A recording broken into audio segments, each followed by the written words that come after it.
Chapter 10. Isla Goust.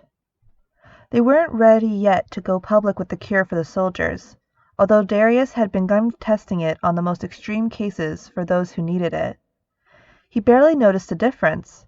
He wondered if he had not caught a fatal amount of the dark dust or nephelite, as Alice had been training him to call it. They needed a face. They needed a lot of things, but a good first impression for the company was very important. The good news? Those who invested in the company were going to get a good return on their investment, but they knew very little. Good. They knew little about Goust, his personal life, and least of all Alice. They had heard there was a prodigy, but few did their homework on Alice. He needed to hide her as much as possible, and to that end, he convinced her to do something she hated, to put on a dress and go outside. Considering she had rabbits to torture, and with the promise of a new laboratory, she was actually relatively easy to deal with. She put on a dress, and more irritatingly went outside where she had to deal with hordes of people. Luckily, Darius told her to dress in such a way where she'd draw little attention. This was useful to her. Her parents required her to wear garments that drew attention. She hated that. "Where are we going?" she asked in a voice somewhere between a growl and a curious question. Darius focused and got in the carriage, letting the driver guide them outside the city. "We're going on a long journey." Alice noted a stack of books inside the carriage and legal documents. "What are those?" Darius motioned to old-fashioned seals and what seemed to be a type of deed. "It is your ownership papers for the company. You need to choose a name." Alice eyed the work curiously. "If this is right, Isla is a part owner of the company?" Darius nodded. "Your father gave her a very small portion, so negligible it does little more than guarantee her a job. You and I have the vast majority of ownership and will have more decision-making ability when you come of age." Alice glanced at it, but wanted him to get to the point. "Your intention is?" Darius put it simply. "We're going to use your sister as a figurehead. We will act as if she has had a part in the play in the painkillers and the nephelite cure. Making her the face of the company will serve many needs." Alice was annoyed. "She will get the credit for my work. I don't mind if she gets the spotlight. I prefer it even. But why should she get credit for the cure? I doubt she could even explain how I did it, much less develop it on her own." Darius glanced at the paperwork. "No, that will be left to you. But I won't have you being a target. You have the ability to make breakthroughs in a great many inventions, medicines, and even new trades. The goal is to put the focus on someone else. If it is believed that Isla is the one making the products," Alice figured out the rest, "then she will become the target, not me." "But why her?" Darius explained further. "She is legitimately a part of your family. We will make the claim that she helped create the products. The story of the miracle daughter is well known enough, but we need your name to disappear under Isla. She's learning how to heal with magic." Alice scoffed, doubting her sister capable of anything. "Do what you want.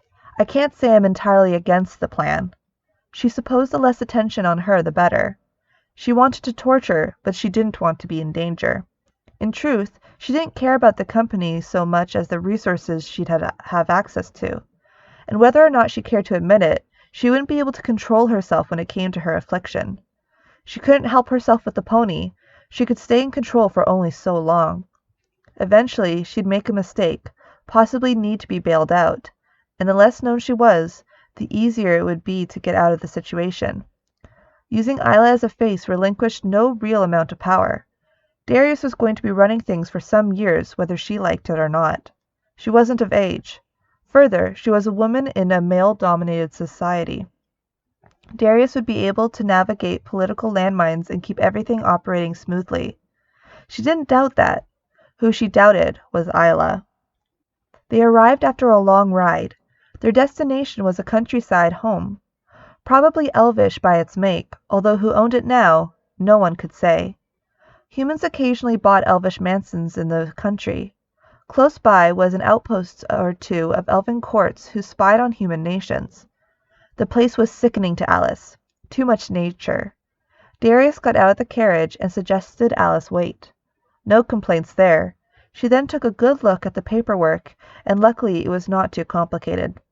For the name slot, she'd considered for a long moment what she wanted to call her company. The true name. Her name. The one she gave it and no one could take away. They could go by something else. Odds are they would, in fact. But Alice was sure about her name. Thanatos. Darius entered the home and an elder greeted him. "May I help you, my good sir? I am Darius Urin, representing the house of Gaust. I am here seeking Isla Gaust." Isla Gaust was not far away. She was in the garden in the back. She seemed surprised to see a man who stayed in uniform and left bits of armor on as he traveled. She stood and seemed to be the opposite of her sister. She had a welcoming smile, a pretty dress, and she wore it well. Her yellow hair went with her blue eyes. She looked slightly older than her true age of 16. She flowed as she walked and already demonstrated the signs of a proper lady. "Apologies for the belated greeting. What business have you here in this place, sir?" Darius repeated his name. Isla had never heard it. She knew her parents had died, which she still seemed to be upset over. "I've come to take you home." A look of horror grew on her face. Her face paled as if she had seen a ghost. "I'm sorry?" Darius cut to the chase. "I'm aware of what Alice is, but she is your sister and we need your help. She's creating a company of your father's original design and we need you in order to make it work properly." Did he know? Truly? No, had he known he would never ask her this. "You don't know what you're asking of me." Darius nodded. "I believe I do. You're going to have to face a tormentor and a monster who shares your blood. If it gives you any comfort, I don't expect you to be living together, but I need you to come with us." Isla blinked. She probably could have refused, but then Darius was her legal guardian now. It wouldn't matter much if she told her relatives she didn't want to come. She needed to know more about this traveler. "Why? What do you need me for?" Darius was going to answer and she interrupted him. "No, the short version, and the real reason." The real reason. Even Alice never bothered asking that. Darius glanced. "I am using your sister to invent a cure for those very close to me. She did it. We invented a cure and I intend to have her do more. Alice is a monster, but I'll use her if it benefits the world." Isla looked deep into his soul, almost challenging him. "If it benefits you, perhaps." Darius put it another way. "I am going to change the world. By the time I'm done, I'm pretty sure I'll be hated and I'll suffer. I'll suffer from Alice and I'll suffer from my conscience. But I want to make a world where everyone can have food, health, and a chance to move up in the world. Be damned anyone who gets in my way." He said it so coldly, yet somehow the girl knew he did not lie. Isla Gaust asked him, "If I go with you, what would you need me to do?" Chapter 11. Floringale. This was going to be easy, thought Darius. Introducing Isla as the mastermind of the latest inventions was not only believable, it was more believable than the actual truth. She was older, she was presentable, and none of them had genuinely met Alice. In addition, the majority of those with an interest in the company had not even remembered the name of the girl years later. More important to the city of Xing was the 12 great houses. The Gauss family was no longer considered a great house, but Darius knew it would rise again. Isla made a perfect mascot, but she insisted on going public under the guise of Floringale, an attractive medical nurse-themed promoter and speaker, all in one. Isla masterfully charmed whoever she met. She was a genuinely warm soul, and luckily, few had a true interest in the actual products or how they came to be. When asked what she would work on next, she rather simply dismissed it as a business where keeping secrets was important. Darius barely had to coach her. Isla became the face of the new company after only a few introductions. The most difficult thing was the name, Thanatos. Isla wanted to open charities and assist in the making of hospitals. She wanted to talk about places to study magic should profits be high enough. Considering the end of the war, she named off quite a few profitable ventures for consideration. Alice sneered, as Isla easily charmed those around her. "Why is it that people like her? What is it that she does that makes people love her so easily?" Darius answered coldly, "She's not a monster." Alice smirked rather than seemed hurt. "You're one to talk." "I never said I wasn't one," Darius said, reading a paper. Alice leaned back and wondered the obvious. "So how long before I get my new laboratory? I imagine the construction won't be easy." Darius agreed. "No," making every attempt at ending the conversation before it started. Alice grew bored. Small talk was not her strong suit. However, she skipped on to business. "Has anyone bothered making use of the nephelite?" Darius raised an eyebrow.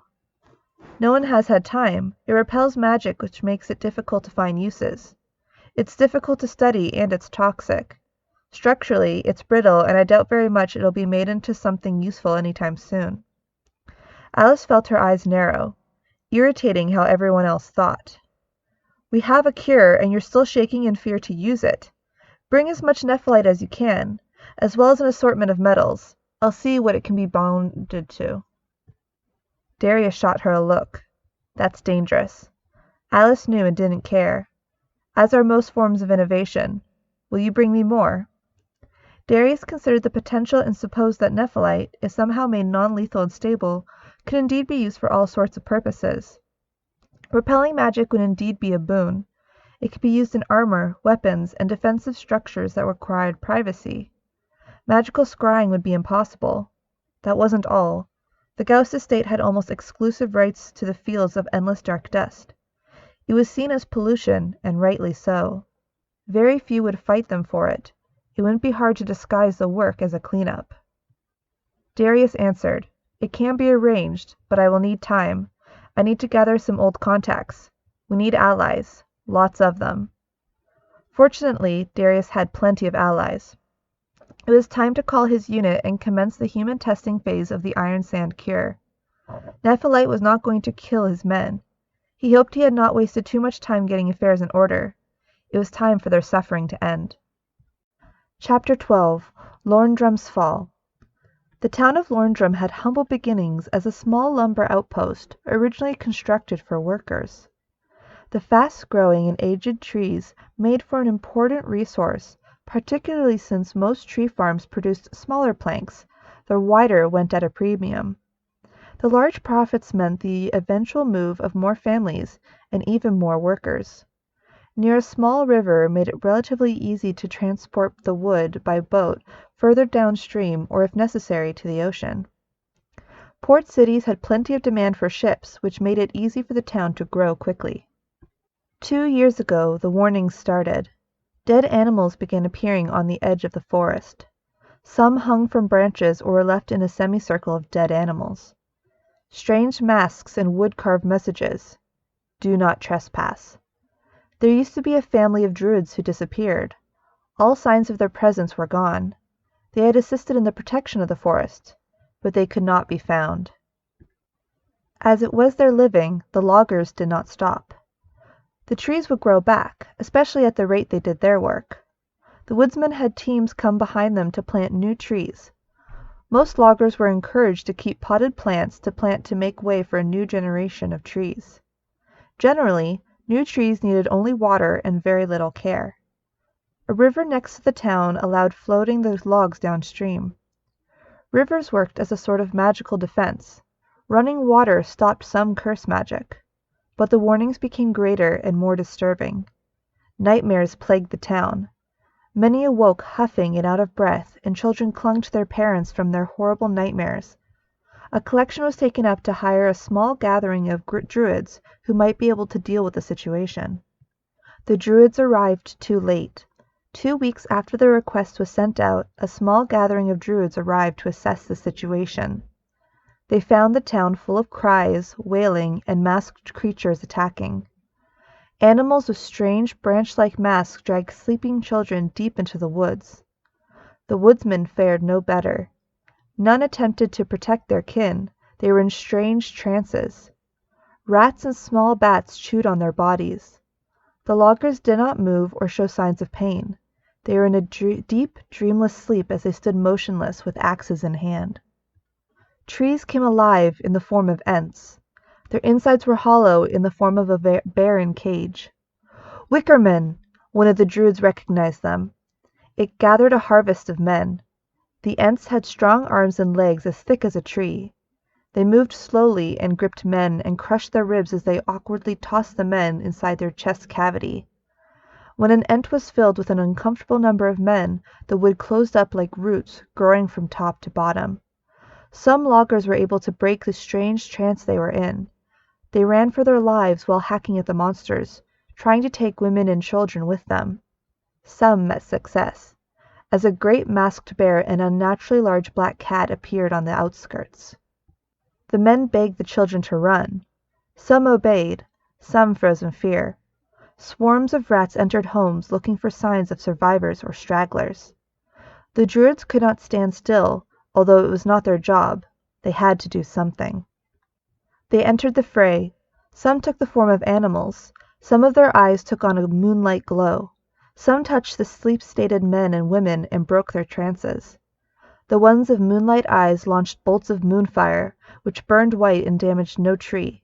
They aimed for the strange masks hung on trees and the animals' faces. The masks burned with unnatural speed, dissolving almost the instant they were struck. Some of the animals came to their senses and returned to normal size and ran away.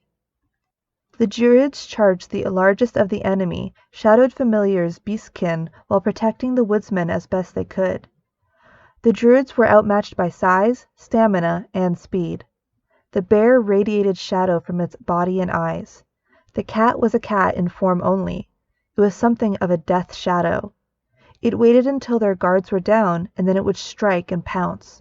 It killed whatever could not be captured. The Druids did their best to hold off the beasts, but they did little more than stall them. However, stalling was enough. The woodsmen had time to grab the young and rush to the road. The women, once snapped out of their trances, fled with whatever trance-induced child they could find. The Druids were not a party of war, nor could they handle such a force themselves. They knew this. One of the animal Druids shifted to the shape of a bird and took to the sky. The Druids with the eyes of the moon sprayed moonfire at the wickermen, but they did not burn. These trees were being controlled by magic. They knew just the kind. "Witches! A coven of witches is upon us!" Out of the woods came figures. Large, hunched figures. Faces covered in boils and hidden by darkness. They might be considered females if they didn't look as if their humanity had been robbed from them. One made a screech, and bats answered. They covered the sky and darkened the moon, making it more difficult to see. One of the larger witches was hulking over the others and walked towards the small band of defenders with axes. One swung his axe at her only to have it caught by large, bony hands. The giant of a witch grinned with metal teeth. They were lead or iron, impossible to say which. Nor did it matter when she opened her mouth and bit deep into his neck. She spit out bits of throat and muscle and called out, her voice garbled by blood, "Kill them all!" The witch grew in size as she chewed on the remains of the now dead woodsman. Retreat was the only option. The men ran. Some had more luck than others. Cat familiars pounced on two of them. They had little chance against the panther-sized monsters. The Druids could not save them. There were simply too many problems, and they had to save whomever they could. As they fled, two of the children wandered off in between houses in an effort to hide, behind a few wooden crates of seeds. The children looked out to see the slaughter of what was once home. Behind the girl, there was a noise. A figure about her size appeared, while smiling at her and holding a stuffed animal. It was a little girl, one who must have been hiding like them. She smiled sweetly at the children who couldn't have been far from her own age. The children were wrong about her.